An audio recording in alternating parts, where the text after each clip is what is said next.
କଟକ ବାଙ୍କି ଅଞ୍ଚଳର 12 ବର୍ଷର ସୁମନ ନାମକ ଏ ପିଲା ଜଣକ ବାରା ଆକ୍ରମଣରୁ 2 ଘଣ୍ଟା କାଳ ବାରା ସାଙ୍ଗରେ ଲଢ଼େଇ କରିଛି। ବାରା ଆକ୍ରମଣ କରିବାରୁ ପୋଖରୀକି ଡେଇଁଥିଲା।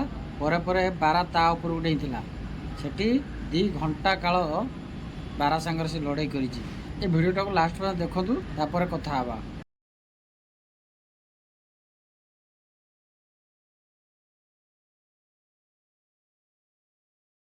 ବାରଟା ଆସିଲା ଆଜ୍ଞା ମୋ ଉପରକୁ ଉଦ୍ୟମ କରିଥିଲା।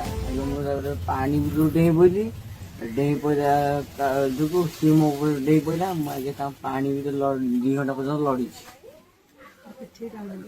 ପିଠିକି ପୁରା ଦେହ ମୁଣ୍ଡ ପୁରା ଇଏ କରିଦେଇଛି, ଏଞ୍ଜଡ଼ କରିଦେଇଛି। ଯାହା କୁହନ୍ତୁ, ଏ ପିଲାର ସାହସିକତାକୁ ମାନିବାକୁ ପଡ଼ିବ।